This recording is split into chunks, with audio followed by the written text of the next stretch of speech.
नमस्कार, प्रणाम।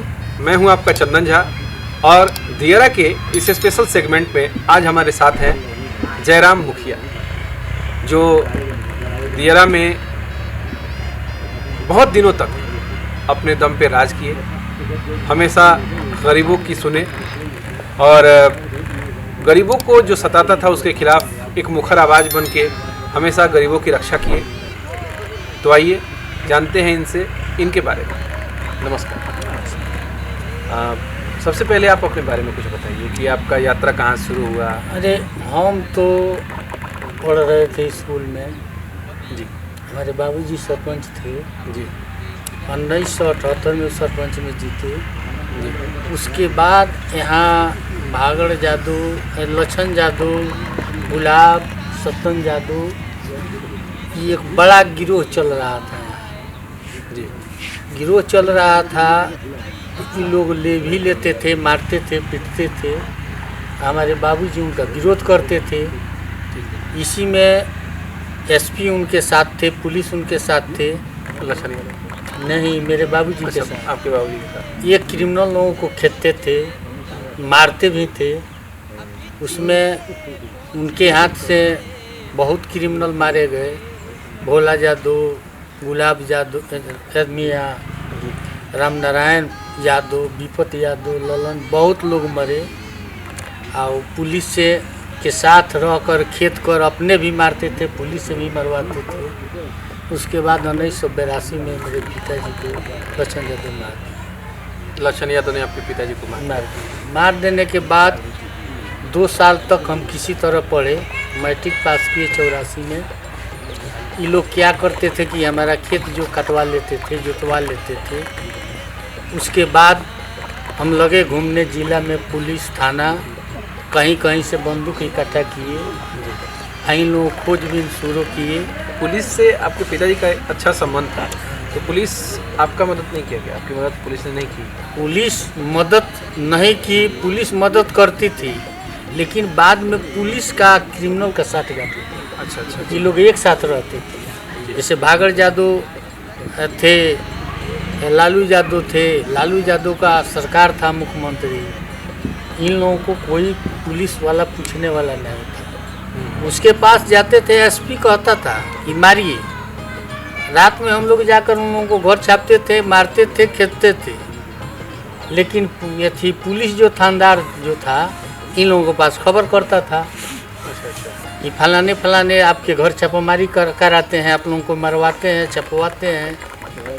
इसे तंग आकर हम लोग यहीं शुरू किए, एक गैंग बनाए जो पुलिस के साथ रहकर। हम थे, एक अचल सा तेली थे, बालेश्वर सिंह थे, रमेश चौधरी थे। 10 आदमी का हम लोग ग्रुप बनाए। गैर लाइसेंसी गन रखे, 2-4 गो बेल्ट लगाते थे। हम लोग खुलेआम घूमते थे। पुलिस हम लोगों को तो कोई पूछता नहीं था, लेकिन इन लोगों को सोने नहीं देते थे हम लोग चैन से। इसी तरह उसके बाद में ये लोग क्या किया कि जब लेवी अपहरण छोड़ दिया तो गरीबों का ज़मीन जोतना शुरू किया। भागड़ जादू जो है, अभी चल कर देखिए, रेता उस पार में 100-200 बीघा अभी जोते हुए हैं। यहाँ पूरे ज़मीन ये लोग जोत लिए। उसके बाद हम लोग जाकर खेत को उल्टवाते थे, उसको गरीब को दिल जोतवाते थे। बेतिया राज का ज़मीन था, वे भागड़ जादू जोतवा लिए। तो उसमें हम गए 10 गो बंदूक लेकर। वहाँ 80 गो घर उसमें बनवाए, 10-10 दूर 55 दूर बांट कर ज़मीन छकवाए। यही तरह चलते चलते जब तक भागड़ जादू था, हमको चुनाव में 2 बार उबारा दिया। किस चीज़ में आप लड़े? सरपंच में अपने सेटिंग से वो आपको हरा दिया? हाँ, वो आकर रात में कहता था कि जो वोट देगा उसको गोली मार देंगे। एक बार 5 वोट से हारे, एक बार 65 वोट से हारे। उसके बाद फिर हम चुनाव जीते। फिर वही रवैया है। यहाँ जीते तो देखे कि सारा गरीब लोग रो रहा है, कोई चरा देता है, कोई जोत लेता है, सब जाकर छोड़वाए। आज चल कर देखिए कि जितने गरीब हैं सब सुख चैन से है। आज भी जो है उनके नाम पर अभी लोग कुछ है जो भी ज़मीन जोते हुए हैं। हम आ रहे थे जब बेतिया से, तो देखिए रखई एक जगह है, पूरा दियरा अक्सर यहाँ पढ़ने के लिए मिलता है। आपका कार्य क्षेत्र किधर था? मेरा कार्य क्षेत्र मंगलपुर था। ये मंगलपुर जहाँ आप रुके हुए थे, अच्छा, वहाँ से मंगलपुर, सिसवा, बैसिया, मधातापुर, कचहरिया टोला, ये रेवेन्यू गांव 4 गो था। जिसमें 4 गो में कचहरिया टोला, मधातापुर, ये 2 गांव जो है गंडक में विलीन हो गए।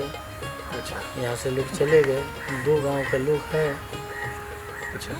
तो शुरुआती समय में जो आप जब अपराध की दुनिया में आए, तो समय आपको हथियार वगैरह कहाँ से मिले?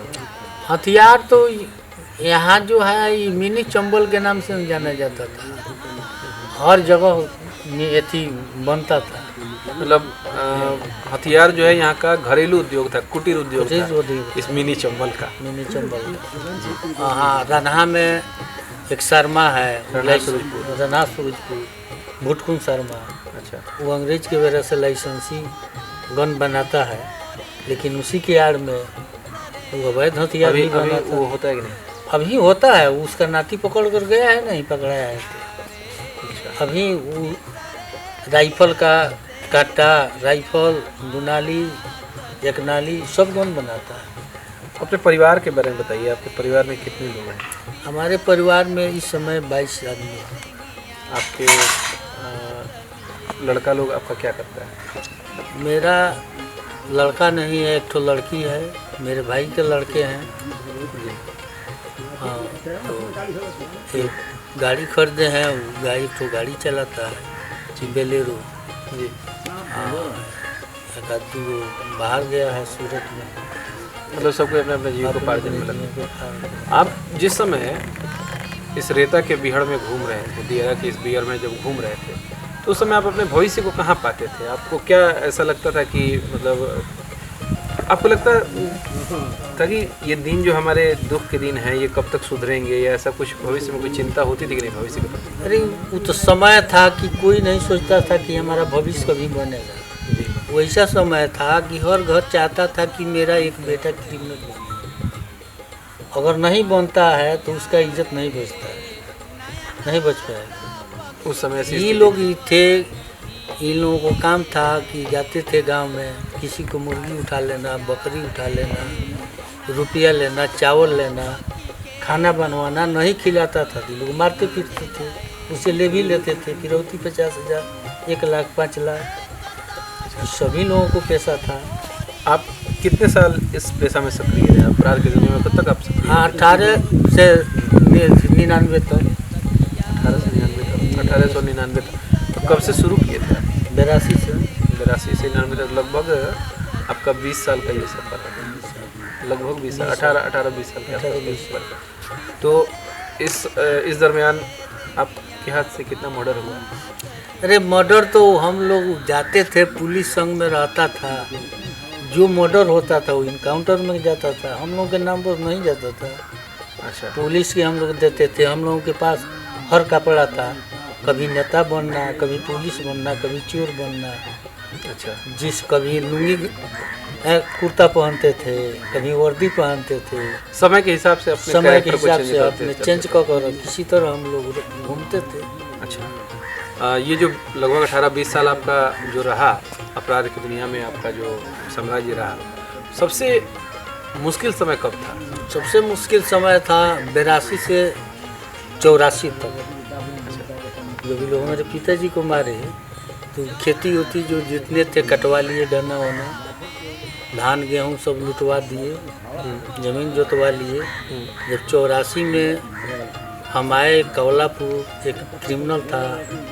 कोल्हापुर तो शायद योगापट्टी भवानीपुर जोगापट्टी में यहीं पर है। अच्छा, अच्छा। इसके बगल में एक रमेश्वर डाकू थे, चाचा के नाम से जाने जाते थे। उसी के पास एक बंदूक लिए हम, कुछ गोली लिए, कुछ बंदूक भटवलिया से लाए, भटवलिया जो बेतिया के बगल में है। सिसवा सरिया हाँ, पंचायत में भटवलिया। भटवलिया से यहीं से कुछ एक और थे क्रिमिनल विरोधी, नंदकिशोर चौधरी मुखिया, ये भी क्रिमिनल लोगों को खेदते थे। लक्षण जादू, भागड़ जादू से बराबर खेदा खेदी होता था।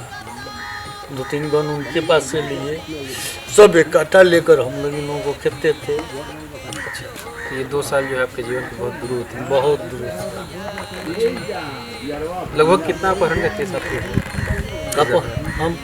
हम लोगों को केस नहीं हुआ। जो भागड़ जादू 2-4-5-7 को केस करवाए थे, लेकिन हम पर केस नहीं हुआ कि हम जो भी करते थे तो एसपी के संरक्षण से करते थे। जो भी एसपी आए, मीरा जी थे, अभियानंद थे, पारसनाथ थे, आर.के. मिश्रा थे, अनिल किशोर यादव थे। हम लोग वहीं से हथियार उठा लेते थे। जिस हथियार का जरूरत पड़ता था, मान लीजिए कि SLR का जरूरत है, मोबाइल नहीं था। जब मोबाइल नहीं था तो नेपाल से हम लोग जाकर 99 में लाए थे ट्रांसमीटर 14 सेट, है ना। 14 सेट हम लोग ले आए थे वहाँ से। उसका नाम था, मोबाइल जैसा था और लगा दिया गया था। 21 किलोमीटर कवर करता था। वायरलेस लिए थे। उस समय 4400 में मिला था। 14 सेट हम लोग ऐसी खरीदे थे, एरी काला, लुंगी, गंजी। उसमें बहुत हम लोग भी अथी में मतीउर रहमान लड़े थे सांसद में।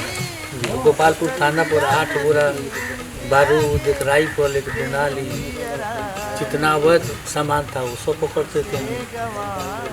पकड़ कर पुलिस के हवाले कर देते थे। जब हम दियरा में आए, हमारे साथी जो हैं मिथिलेश कुमार जी, जो भी कैमरा पे हमारा साथ दे रहे हैं, दियरा में जब हम लोग आए तो यहाँ तो बहुत कुछ खास है देखने के लिए। गंडक है, लगातार जहाँ नज़र दौड़ाइए वहाँ तक खेती है, सब कुछ विशेष है। लेकिन इस दियरा में भी एक जो विशेष हमको सबसे ज़्यादा लगा, वो लगा आपकी मूछें। ये बहुत विशेष प्रकार से आप इसको बांधे हुए हैं। ये खोलने पे कहाँ तक जाते हैं? खोल के जरा दर्शकों को दिखा सकते हैं। देखिए, कहा था ना, मूछें हो तो वीरप्पन जैसे। तो इनका भी मूछ जो है कुछ ऐसे ही है। तो इसमें क्या क्या आप लगाते हैं? इसमें जेल लगाते हैं। देखिए, जेल लगाते हैं ये अपने मूछों में। कहीं ना कहीं जो शहरीकरण का हवा है जो हमारे विशुद्ध ग्रामीण क्षेत्रों में भी पहुंच चुका है। और अभी आप देख रहे हैं कि कितने कमाल की मूछें हैं। निश्चित तौर पे ये मर्दानगी का बहुत बड़ा शोभा है। इस क्षेत्र में जहाँ पे हम हैं वहाँ पे बहुत बड़ा ये शोभा माना जाता है। मूछ जो है ना जी, सबसे मेरा शादी हुआ चाहे गौना हुआ, जो भी हुआ, वो दाढ़ी रखे थे उसी को रही, दाढ़ी नहीं बनवाई। अच्छा, मेरे शादी में भी हम दाढ़ी नहीं बनवाई। अच्छा, ये दाढ़ी थी ब्लैक पैंथर 1984 में लगा। तो एक जज इंस्पेक्टर थे, मेरे यार दाढ़ी बनवा दो, मूछ रखो। तो वहीं दाढ़ी बनवाए 18-19 साल के बाद। और उसी के बाद से हम मूछ रखते हैं।